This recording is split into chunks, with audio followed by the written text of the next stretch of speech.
Les élections présidentielles approchent à grands pas et force est de constater que les discussions santé dans les débats politiques ne sont pas légion.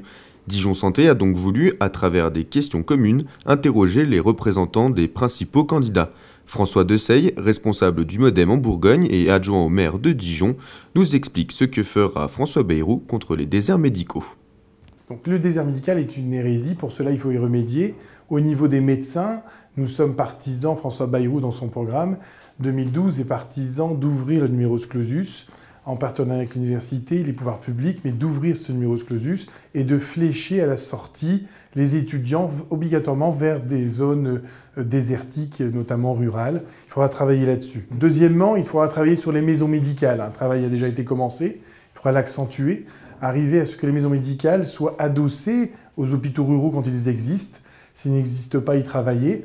Ce sera l'avantage également d'ouvrir notamment les urgences. Le problème des urgences en France, c'est que beaucoup de gens vont de plus en plus consulter directement aux urgences. Une consultation, c'est 240 € à peu près, ça revient à la sécurité sociale. Quand elle est réalisée dans les urgences, service des urgences. Quand elle est réalisée dans une maison médicale en amont du service, avec un médecin régulateur qui permet de dire on peut vous soigner directement ou ça ne va pas, c'est trop fort, vous irez, c'est trop important, vous allez dans le service des urgences, ça revient à 60 €. Étant donné qu'on a 15 millions à peu près de consultations dans les urgences, en évitant toutes les consultations qui n'ont pas lieu d'être, on arrivera à gagner 2 milliards d'euros rien qu'avec du bon sens finalement. Ce n'est pas une mesure qui coûte cher, c'est simplement du bon sens. Nous, on envisage également par exemple de prendre des transports, à l'instar des transports scolaires qui sont payés par le Conseil général pour les collégiens, d'arriver peut-être à un système de minibus pour aller chercher les gens dans les zones les plus reculées qui sont loin de toute maison médicale et qui ne peuvent plus conduire. Je pense aux gens qui sont Parkinson, sclérose en plaques, qui ne peuvent plus conduire, de les emmener régulièrement chez le médecin pour permettre à ces gens de rester chez eux, parce que ça coûte le moins cher à la société, mais d'avoir accès quand même au monde de la santé. Les pharmaciens peuvent-ils, pour éviter ces déserts médicaux, prendre la place des médecins?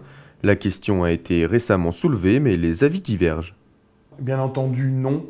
Ils peuvent conseiller les gens, ils peuvent orienter les gens, mais de là à remplacer un médecin, non. Certains ont parlé d'autres professions également, je ne rentrerai pas dans ce sujet qui a fait beaucoup de débat il y a quelques temps, mais en tout cas non, les médecins restent des médecins, les pharmaciens, d'autres spécialités également. Il y a des gens qui se travaillent, on peut parler des infirmiers urgentistes également, etc. On peut parler de plein de métiers.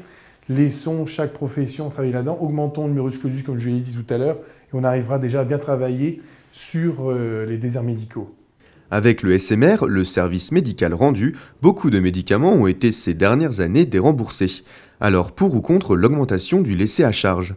En France, en parlant des médicaments, nous sommes les plus gros consommateurs de médicaments en Europe, avec pas forcément des gens en meilleure santé qu'ailleurs. Je veux dire, je parle ici par rapport à d'autres pays certainement, et par rapport à la moyenne des pays européens. Donc je pense qu'il y a une chose à faire, et ça François Bayrou le dit bien, il faut dérembourser les médicaments dont l'efficacité est plus que douteuse ou non avérée. Par contre, et remboursons encore mieux les médicaments dont l'efficacité est avérée. Donc travaillons avec des sociétés qui, justement, vous connaissez sur Dijon, il y en a, qui permettent de vérifier l'efficacité du médicament. Et si cette efficacité est démontrée, avérée, remboursons encore mieux ce médicament et arrêtons cette multitude de médicaments qui ne sert à rien, dont l'efficacité est plus que douteuse et qui pénalisent les comptes de la sécurité sociale. Dans les autres pays européens, ils fonctionnent avec beaucoup moins de médicaments que nous et ils se portent aussi bien que nous. Donc je n'ai pas dit que ça va être la mort des laboratoires pharmaceutiques, je dis simplement qu'il faut recadrer les choses. Il y a des médicaments de confort qui ne doivent pas être remboursés, des médicaments de l'efficacité plus que douteuse qui ne doivent plus être remboursés. Par contre, remboursons mieux les médicaments dont l'efficacité est avérée.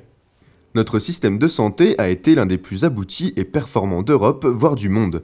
En ces temps de crise, il apparaît comme nécessaire d'instaurer de nouvelles mesures économiques pour en maintenir sa qualité. La santé, pour moi, est un bien supérieur. Je n'ai pas dit qu'il fallait faire n'importe quoi et puis ouvrir à tout. Mais en tout cas, il y a des économies à faire. J'en ai parlé juste avant sur les urgences, sur une meilleure gestion des urgences, tout simplement. C'est tout simple, c'est de créer juste en amont, je ne vais pas le redire, mais un service de médecin classique qui permettra d'envoyer dans les urgences les gens qui ont réellement besoin d'y aller. Deuxièmement, il faut faire attention sur le nombre d'hôpitaux. En France, est-ce qu'on n'a pas trop d'hôpitaux qui sont peut-être un peu vétustes? Il ne faut pas réformer cela. Nous avons 2700 hôpitaux en France pour 65 millions d'habitants. En Allemagne, je n'ai pas dit que l'Allemagne était la référence absolue, mais ils ont 2000 hôpitaux pour 80 millions d'habitants. On se dit qu'il y a peut-être un juste milieu à trouver avec des économies à faire. Enfin, le dossier médical. Nous avons lancé, il y a quelques années, l'État a lancé le dossier médical. On a vu que c'était finalement un bid complet, mais c'était une bonne idée. Mais pourquoi pas relancer cette idée et l'appliquer réellement avec un système peut-être de puces, de cartes maintenant que l'on aurait sur soi, la carte vitale, mais avec une puce plus efficace qui permettrait de dire « Tiens, il a passé tel examen hier, etc. » Pourquoi le repasser? Pourquoi quand vous allez d'une clinique, vous partez à l'hôpital, vous refaites toute une batterie d'examens qui a déjà été faite juste avant? Donc il faudrait faire attention à cela. Il y a des économies de bon sens, de pragmatisme. Une réaction? Un témoignage? Commentez ce reportage sur dijonsanté.fr.